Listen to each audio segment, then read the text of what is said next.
Hey there, everybody, PTPOP here with all four lobes of my brain securely bound behind my back. And today, on a mind revolution where I lead you out of the rabbit hole, one grain of truth at a time, I introduce you to Cleveland area artist, songwriter, poet, and singer, and painter, Juniper Mainelis. Thanks for coming today, Juniper. I'm glad to have you here. I really appreciate you coming all the way down here. How far did you have to come? It's half an hour. It's no biggie. Oh, that's all? That's not bad. You know what I think is funny is people in Cleveland, how they always talk about, distances and east side, west side, and my God, it's on the west side. And I just think it's odd because, okay, so you just get in your car and drive. Because I lived in LA and everything is a long way. Oh, did you live out there? I think the reason why I went to LA is a more interesting thing for your viewers. Oh, yeah, go ahead. That'd be cool to hear. Let me tell you the story. When I was 17, I ran away from home with the gypsies. Oh, wow. There was a street fair that I went to and met these musicians who were traveling around in a painted up old school bus. And one of the guys was eating fire, and they were all dressed in these velvet and vests and, outrageous outfits. And so I thought, this is pretty cool. And so after the show, we got to talking, and they invited me to come meet everybody and come onto the bus. And the bus had all been, gutted and was like, there was beds in the living area. And it was all like painted psychedelic, tie-dye curtains, the whole thing. And like 10 of them were traveling around in this bus promoting their album. They had an album on Mercury Records back then. And so I ended up falling in love with the keyboard player and ran away from home a week after my 17th birthday. Oh, wow. And so we traveled around in this painted up bus, and I was just a girlfriend, and they were playing in college campuses and communes and that kind of thing, playing this original Aquarian gypsy rock music. Mm-hmm. And so after a while, they said, okay, try singing this backup line. And I became a backup singer. And it was funny because they were all like dark-haired, dark-eyed, very gypsy looking. And here I was, this blonde-haired, blue-eyed Viking woman. So it wasn't long before I ended up being the lead singer in the band. And we got out to LA, and Cass Elliott from the Mamas and the Papas was a good friend of theirs. And we ended up living with Cass up in Laurel Canyon until we got settled in Los Angeles. And so I was in that band for several years. It was called Romany. And then producers told the band concept is cool, but there's your star. And I eventually ended up leaving the band, breaking up with Nissan, and signing my first record contract and pursuing a music career in Los Angeles, where I had a Grammy nomination. Wow. I had a video on MTV, did a lot of national touring, did a lot of studio work, working with various different artists, and did that for many, many years out in Los Angeles. So that's why I was moving around, living in different locations. Wow, that's fascinating. That was cool. It's very cool. So what song was nominated for a Grammy? The song was called Lies, and that was also the title song for the album, and that was the same song that I had the MTV video, which was, back then, that was a big deal. Oh, yeah. Medium rotation, so it got played multiple times a day. So that was pretty cool. And then there came a point when I just kind of got fed up with the pretentiousness of living in Los Angeles. Yeah, people were just, it was like who you know, who you hang out with, what parties you go to. It was pretentious. Oh, sure. So I moved back to Ohio. I don't know what I was thinking. At first, I was kind of just thinking, it'd be pretty, I could see the season changes. And it took me a while to adjust to being back because first thing it really hit me is that people just are different. It's a different pace of life here. In the Midwest. So you grew up. You started off in Ohio. I grew up, What part of town? in Shaker Heights. Oh, you're Went to from Shaker Shaker? schools. Okay. And so, came back and like moved in with my parents, which was weird, after being on my own all those years. And ended up staying, fell in love, got married, and did the mommy thing. Mm-hmm. And, was still singing. I was singing in local bands. Sure. And also, when my kids were in school, I would go sing jingles and commercials for radio and TV. Wow. Did like Alvin's Jewelers, Giorgio's Pizza, Burger King, some pretty notable local jingles and commercials for radio and TV. And it was nice because it was good money and I didn't have to be out late at night. So that was pretty cool. Oh, that's cool. But singing, art was always a hobby of mine. Mm-hmm. And singing was, what I had pursued for my career. Sure. But it was getting, about 5 years ago that I decided to just kind of throw myself full time into being an artist. Mm-hmm. And then like music was just like a hobby. And I was painting every single day. I still paint nearly every day. Oh, wow. So is Juniper your legal name or is that no, it's not my legal name, but is that the name you used in California? Well, yes. I've been known by Juniper a lot longer than I was my birth name, and I won't even tell it to you because I don't resonate with it. Yeah. But when I was living in LA, I wasn't planning on it. I was just sitting in a Thai restaurant having dinner one evening, and the name Juniper jumped into my head. And Lou was like, Juniper, that's who you are, Juniper. And I was born in June, and I said, I really like that. And I took it on as my stage name. This was early on when I was in Los Angeles and trying to kind of get my identity, my stage thing happening. So, Oh, that's awesome. People, all my friends and people who've known me the longest, call me June or Juniper. Yeah. My family doesn't. They still want to call me by my birth name. No, that's understandable. It's a beautiful name, and I thought it was something to do with terrestrial or like Jupiter. Not Jupiter. Not Jupiter. No, okay. Because there seems to be a lot of we'll get to it later, but there seems to be a lot of symbolism in your paintings. Well, there definitely is. Yeah. Yes. So, but so you and I have a mutual friends, Bob and Debbie Carruthers. Yeah.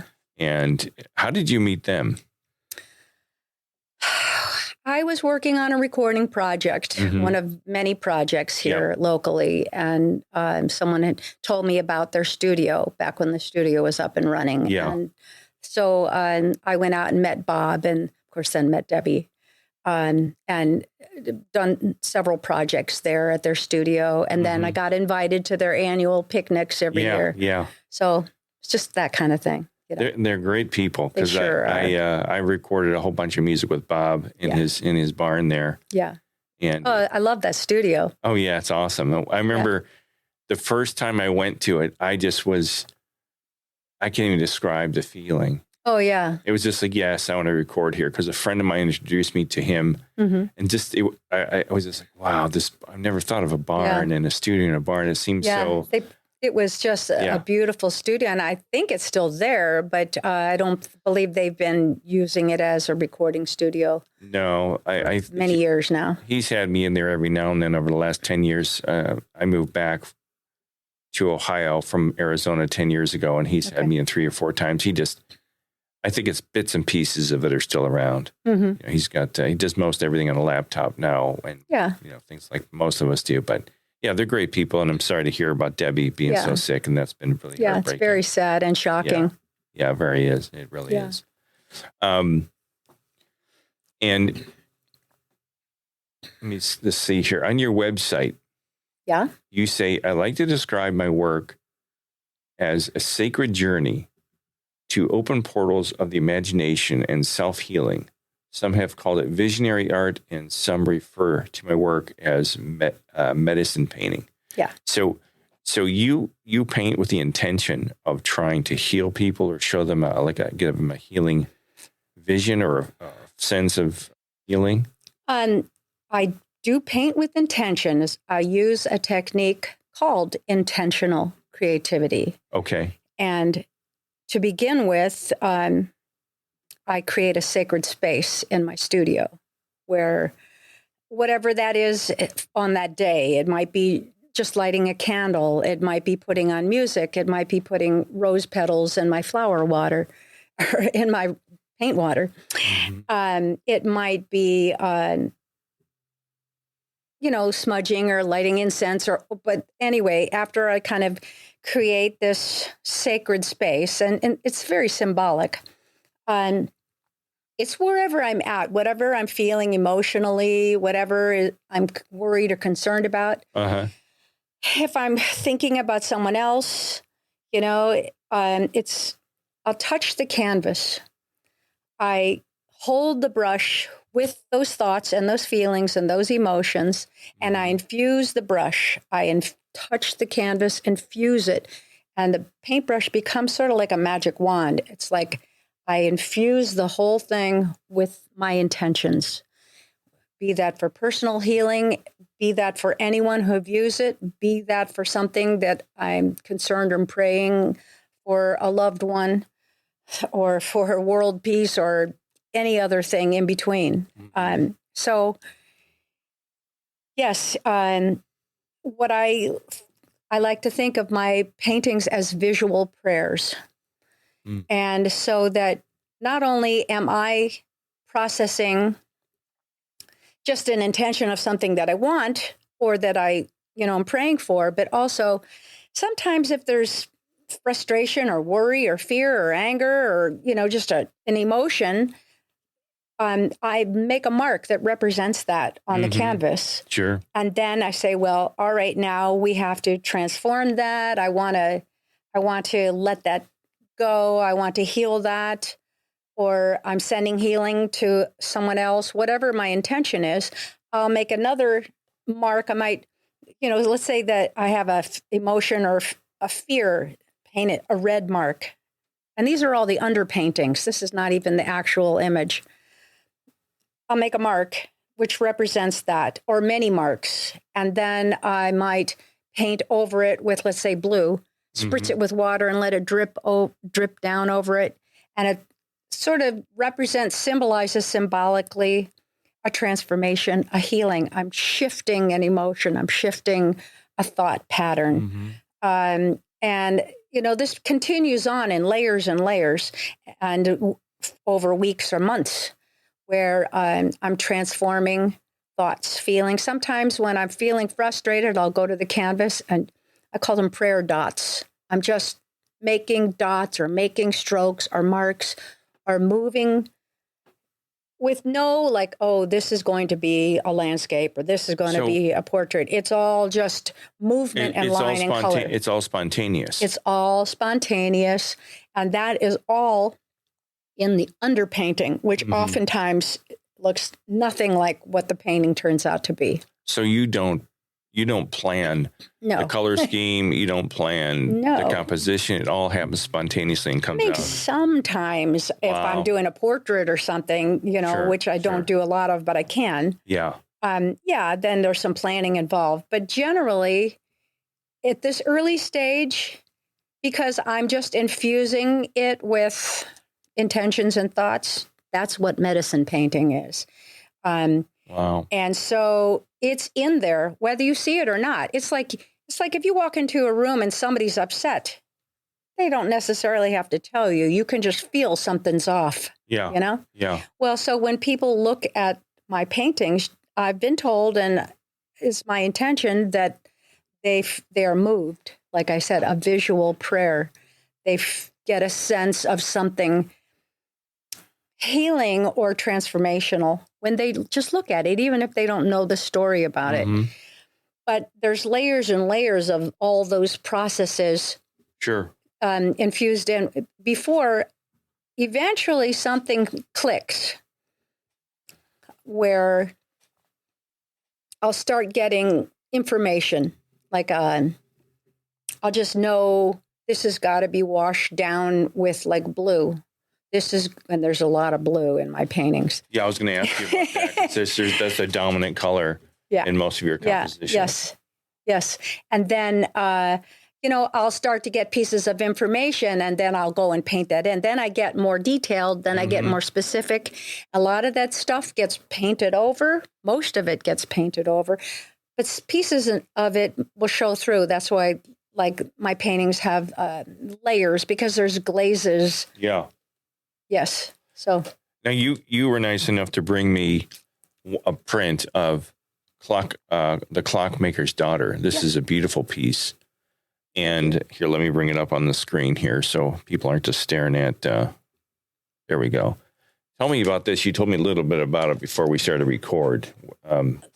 What inspired this piece? Well, that was, the original painting is about 6 feet by 5 feet. It's huge. Oh, is it really? Do you paint in acrylics or oils?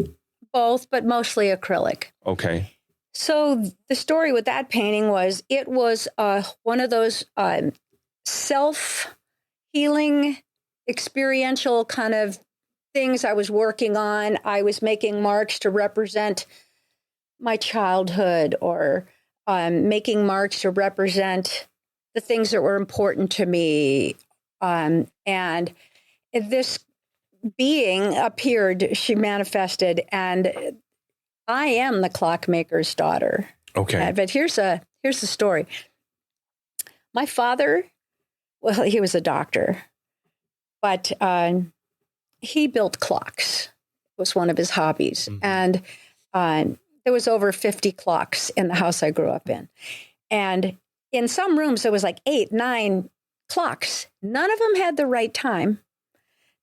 They all chimed every 15 minutes. So it wasn't about a timekeeping device. It was like a living, breathing thing because it was ticking and it was like housed in this beautiful wood cabinet that he made. Yeah. And so the whole house was ticking, and every 15 minutes or so, there was chimes and gongs and bells going off, not in the bedrooms, but all over the house.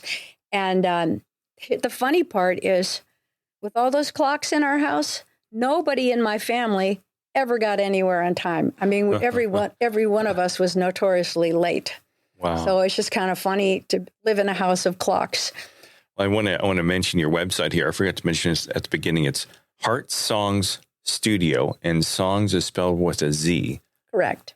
And I'll put a link to it in the description. And you just guys, that's a fascinating story. So this is a painting about your father and about yourself. Well, yeah. As the daughter of a clockmaker. Yes, and there, if you see closely when you look at the painting, there's like little gears in her wild hair, which, if you hadn't noticed, my hair is kind of wild. Yeah. My father used to say to me when I was a little girl, because I was, I've always been a very creative child, and he would say, "I could just see the gears turning when I look at you." Yeah. So if you wouldn't mind, I'd like to read you the poem that goes with that. Yeah, please do. She was a piece of work, and clockworks were part of her story. Never got anywhere on time. She was in her own category. Wearing magical glasses, she saw her inventions come alive. One side visionary perspective, the other to make ideas thrive. She'd visualize concepts and ideas and nurture them with care by opening her heart with her own key, which she carried everywhere. Her top hat was a secret portal that she used whenever she chose, allowing her to receive inspiration, and frequently the occasion arose. Her father built clocks and fine cabinets to house the moving gears. Her mother painted and wrote poetry for all her dearest dears. Many say she came by it rightly, and to that most have agreed. The clockmaker's daughter was an artist. 'Twas in her blood indeed. She could breathe life into visions and watch as the seeds would grow, knowing which ones to harvest and nurture those in embryo. The red thread was running through her life and throughout her community, keeping her connected and creating art with every opportunity. She was a piece of work, and clockworks were part of her story. She never got anywhere on time. She was in her own category. Oh, wow. That's awesome. It almost has, it has almost a feel of Dr. Seuss to it in a way. It tells kind of about a creature almost. You're obviously not a creature, but that's awesome. Yeah. I just kind of created, this semi real and semi-fictional character based off of me. So is your hat a portal? Yes, of course. Of course. And every canvas is a portal. Yes. Every canvas. Yes. But this, I have a thing for top hats. I like to wear them and collect them. This one is a particularly cool one. It's particularly shabby.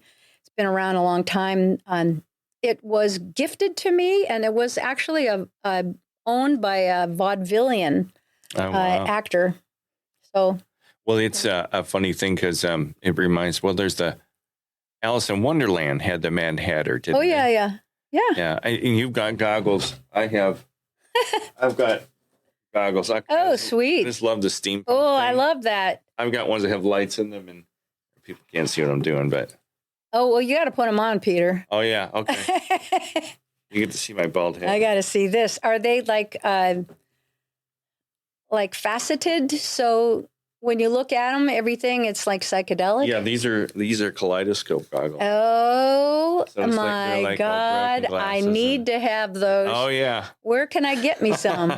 I bought them online. I just got them off of the internet, off of Etsy. Well, you'll have to show me where you found those. Those are fabulous. I've got a pair here that have lights. Oh, wow. But they light up, and I can do it with my glasses on. And you're the first person I've ever worn these for, other than my wife. She thinks I'm nuts. But they light up. And all right. Yeah, you got a little bit of a punk thing happening with the spikes there. I don't know if it's working. I'm kind of a closeted, gothic person. When I was a kid. You were into goth? No. But when I was a kid, it was called punk.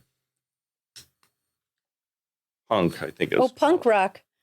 I don't know if it's doing anything or not, but well, they're lighting up on the outer rims of them. Are they? They're like flashing. Oh, blue. yeah. Woo! Wow. Yeah. Well, I was a total bohemian gypsy. Oh, okay. Into all the. Well, I grew up with the Beatles and Joni Mitchell and Crosby, Stills and Nash and all that great singer-songwriter stuff. Big Beatles fan. We have a guest. Oh yeah. That's is that George? That's George, Beatle George from 1964. Sweet. Is that an original? Yeah, it is. I have a friend. His mother. This was his mother's, and we were in high school, and I harassed the two of them until she finally just, oh shit, the hell, take it, just take it. So I've had it's worthless because it doesn't have the plastic guitar. Oh well. If it had the guitar. But it's it's something that has sentimental value to you. So I actually saw the Beatles in concert live when I was a kid. I went to my first Beatle concert when I was in third grade on a school night. Wow. I would never guess. You don't look, you're anywhere near old enough to have seen the Beatles. Oh, believe me. Wow. Yeah. Go ahead. I'm sorry with your story. Which story? Oh, about the Beatles, seeing the Beatles. Oh, saw the Beatles. We went, my older sister and I took the rapid transit down on a school night. I can't believe my mother let us go on the rapid downtown Cleveland at night. Yeah. I mean, I would never let my kids do that. I don't even want to take the rapid transit at night. Yeah. But we went down there and saw them twice. I think they came to Cleveland twice. Yeah, they like public a couple hall year period. and Public the stadium. hall. Yeah. That's awesome. Yeah, wow. We were out there screaming and That's thrilling. Awesome. Yeah. So you paint in acrylics, sometimes oils. And so what is the symbolism in some of your work? Because there seems to be a lot of I don't know if they call them hieroglyphics of some sort. There's the top hat's a common theme. A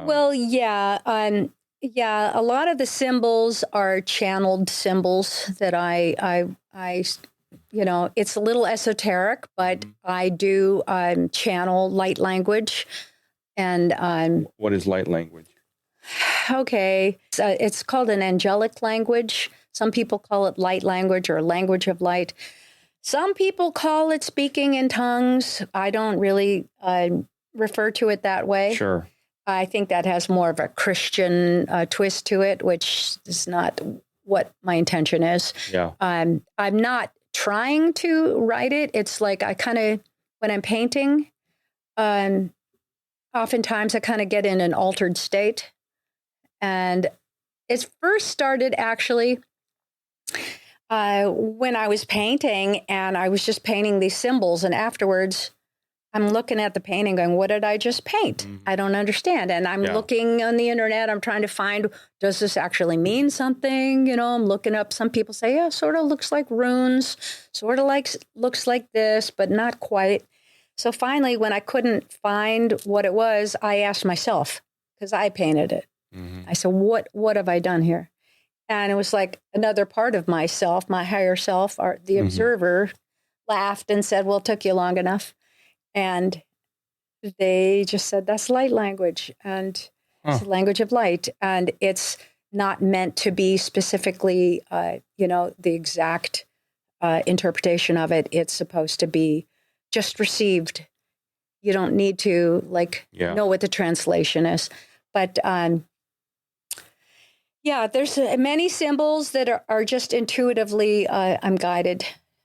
Well, there's one piece I'm showing here called I Am Light. Oh, yes. Well, I'll tell you the story about that one. There's just like so much going on in this piece. Okay. I'll tell you the story about that painting. So that painting is called a legend painting.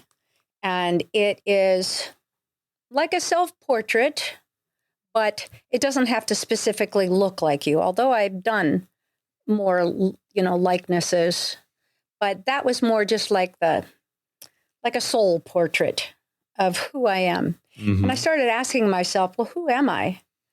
Well, I could do all the obvious labels. I'm a woman, I'm a she, I'm a her, I'm a wife, I'm a daughter, I'm a sister, I'm an American, I'm a Caucasian, all those kind of things. But that's not who I am. Mm-hmm. Well, who am I?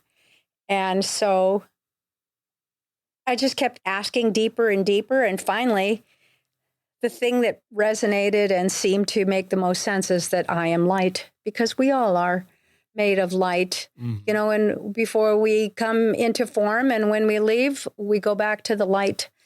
So the painting is titled I Am Light, and it seemed like, and there's layers and layers and layers of all of my prayers and things that I want for other people to receive when they look upon this painting.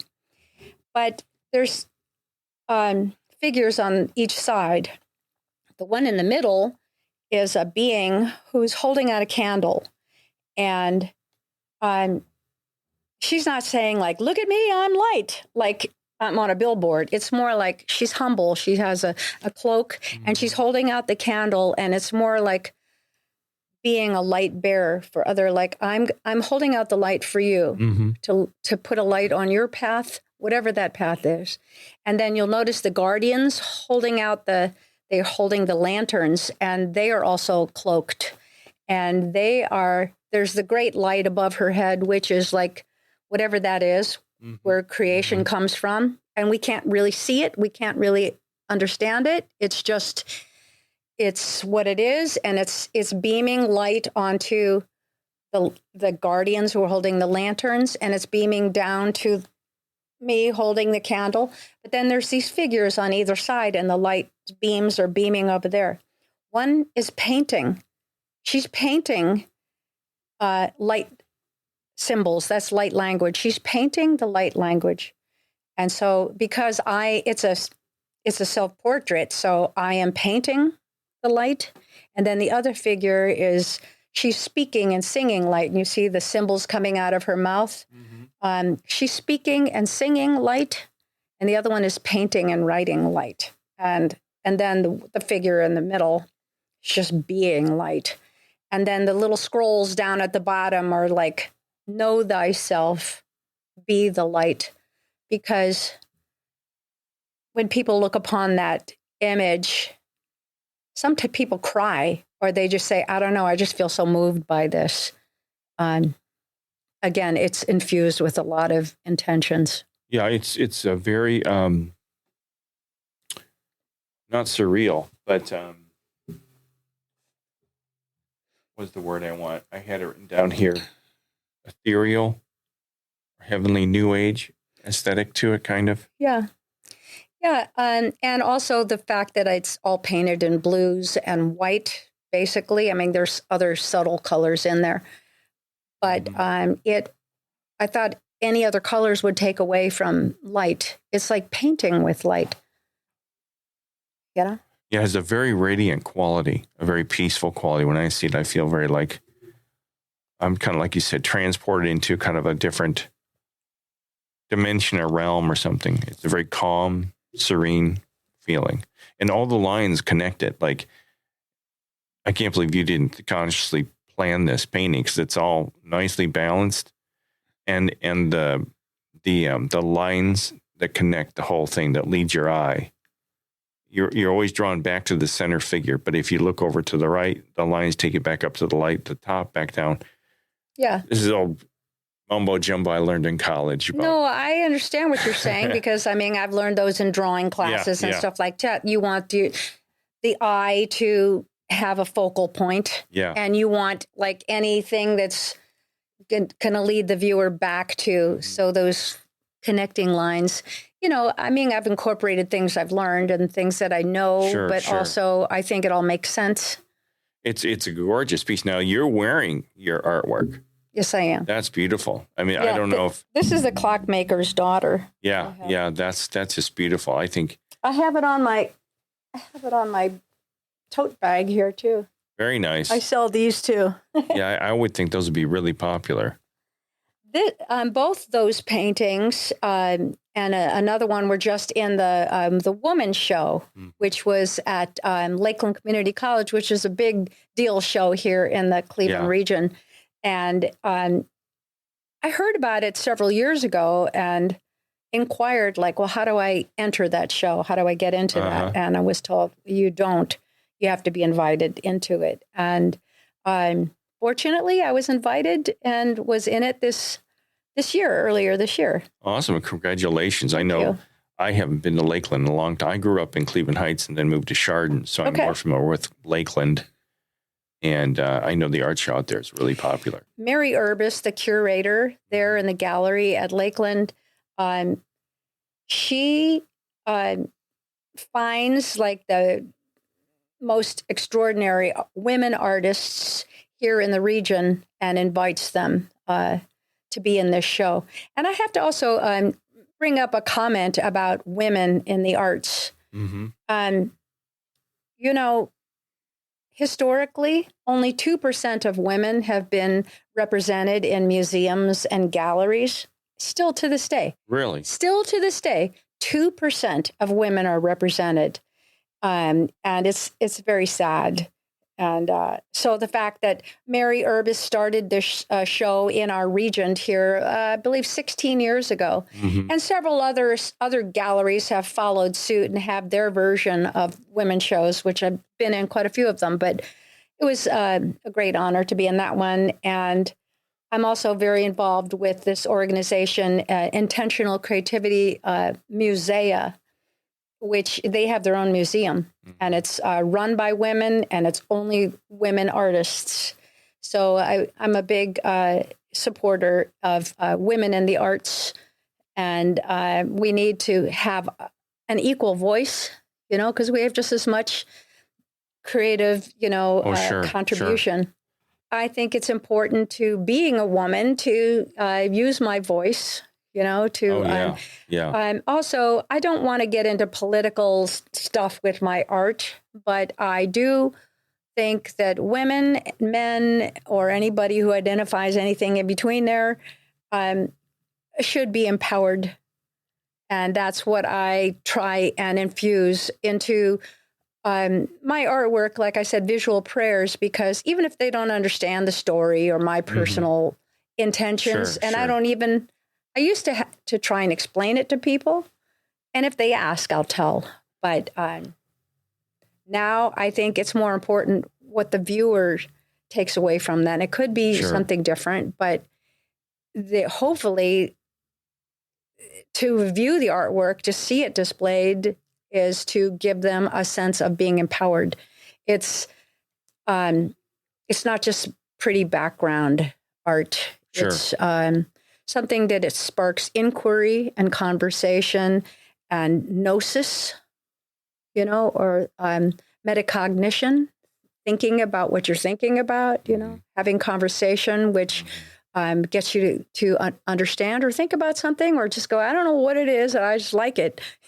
Yeah. It's not just like pretty background stuff, Now, I'm looking at one of your pieces here called Knowing Myself. And this is just a fascinating piece. Now, this is a self-portrait, correct? To some degree? Yeah. That one was, and that's the one where she's kind of on a tightrope that's on fire. And her dress is on fire. And she is a conduit. She's reaching up and receiving inspiration, holding her illuminated paintbrush. And she's also reaching down with her tambourine, like keeping the rhythm, holding down, like grounding to the earth, keeping the rhythm, reaching up, receiving. And she is, if you look at all the symbols and you see her body's kind of transparent, and you see she's kind of in an embryonic oval, it's like the recipe of me. You know what I mean? The recipe of me. These are all the components, the experiences, the history. And the oval could represent birth, or the egg, or the womb. Right. And all those symbols that are painted around the blue oval, that's all light language. And many of those symbols are light language. It's a beautiful use of colors, and the way you've created this, like a fire, like her dress is almost like fire. It is. She's on fire, and she's dancing on a tightrope of flames. You see the observer up in the corner too, that face with the eyes closed. Let me go back here. Oh, yes, in the upper left-hand corner, That's the observer, and we all have an observer. Huh. And, then there's a prayer actually written in there. It's not in light language. It's actually painted right on under the moon. You see there's words. There's a whole prayer in there. And my intention is no one has to try and figure out what the symbols mean. It's just written there, what it is. And if you want to see some of her work on the internet, go to Heart Songs Studio. That's Heart Songs with a Z. I'll put a link to it here. And this is just some beautiful work. Are you playing music still? Do you play out live anywhere? I have not been playing out live in like 5 or 6 years. I've devoted myself full time to my art, but kind of crazy thing happened about 4 years ago. I was in the middle of painting and I was not planning on it. And I started writing songs that went with the paintings. And so I released an album. It's called My Compass Journey.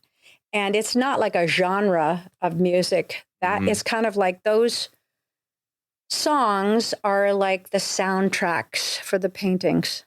And there's lyrics and stories, but that's an interesting story too, because I did this series of paintings, which was like a vision quest, and it started like if you were going to go on a journey, you would start in the center, right, and figure out where you're going, and then you'd find north, and so there's a painting which represents where I am, where I begin.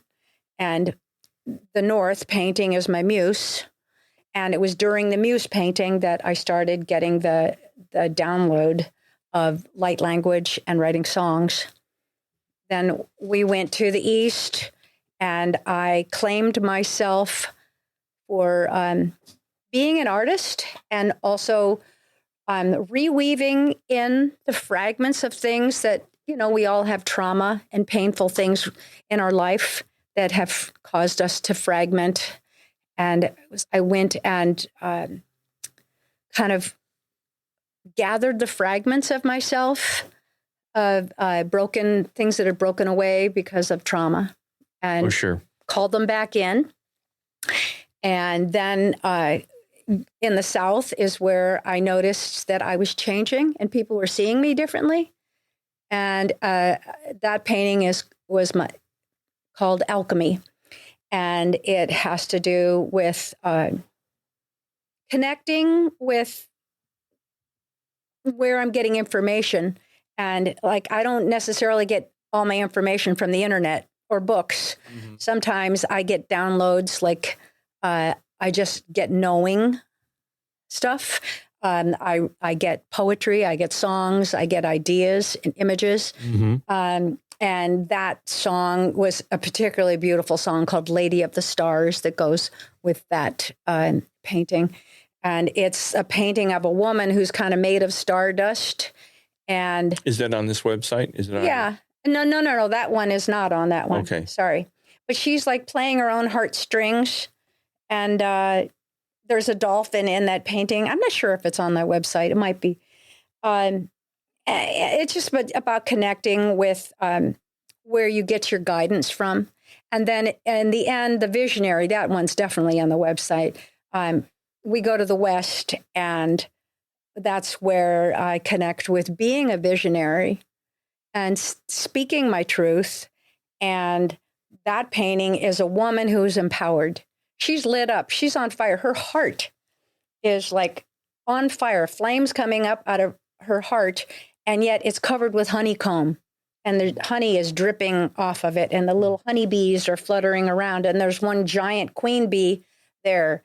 And it's like, I am the queen bee. I am claiming my own power, and I am lit up. And that's the song Visionary Woman. And yeah, so I go through these like metaphysical, journeys. Some people say, well, what are you taking? What are you smoking?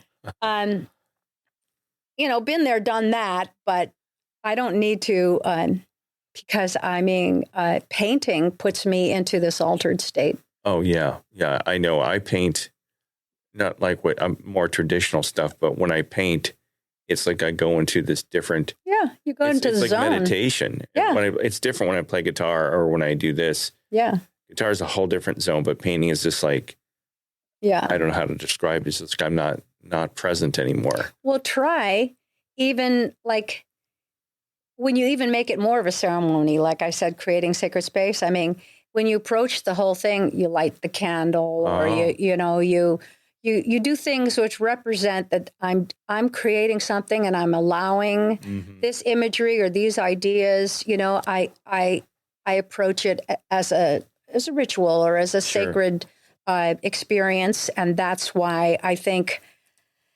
I just kind of go into this altered state and get these downloads. Yeah. We've got some beautiful music. I was going to try to play some today, but I couldn't get the audio. But check out Juniper's music as well. It's really amazing stuff. Thank you. What do you have planned? What do you have coming up in the near future or down the road? I am busy trying to produce art. I've been painting a lot and trying to get merchandise. I'm going to be doing my very first show, like in an art open market kind of thing, for the Willoughby Arts Festival. There's supposed to be over 7,000 people there. So wow. I'm busy painting and, getting prints made and merchandise, totes, mugs, that kind of thing. I've been in a lot of art shows. I'm going, when I leave here today, I'm going to drop some art off. Okay. Still doing the juried shows. Oh, and I should mention that I am a Stella's artist. Stella's Art Gallery in Willoughby. There's over 70 artists there, and I'm one of them. And I have a little space there with some wall space. Yeah. A little storefront there, and I have originals and prints and merchandise. Oh, that's excellent. And so, in between that and just trying to keep up with all my stuff, I'm always growing, working on developing my skills as an artist. You've got some beautiful work. Have you tried the Kane Park Arts Festival? No, my very first art festival is coming up in Willoughby. Okay. But yeah, it's too late to apply for the Kane Park, and then you have to have the tent and the display and all that stuff. So I'm a late comer, but I'm getting it together. Oh, it's awesome. No, you guys, I think your work will go over well and any art show. It's just a fascinating to look. It's very vibrant, positive. Sometimes I think that Northeast Ohio, maybe I'm a little too woo-woo or something for the people around here. You know, they're a little more conservative. You know? Yeah, we're all kind of stuck back in another decade, I think, here. And I think you should try to go mobile, go to New Mexico and California. And, I have a big fan following out west. And in Europe. Yeah. Northeast Ohio is still trying to figure out what visionary art is and what, medicine painting, what? And, but, I do have lots of people who are, supportive and follow me. I'm growing my Instagram page, my Facebook page, and my website. And the website, you can actually order prints and merchandise there. If you want to buy original paintings, usually I do that in person. Okay. Yeah, I've got the website back up here. Well, Juniper, it's been awesome having you coming down here. Your work is just amazing. You've got a beautiful voice, too. I haven't had a chance to talk to you about your music, but this has been awesome. Thank you so much for coming down. Thank you very much. I hope we can keep in touch. I'll send you some of my paintings. They're not as good as yours, but I really appreciate it. Thank you so much, Peter. I love being here. Yeah, awesome. Thanks a lot. Have a good day. You too.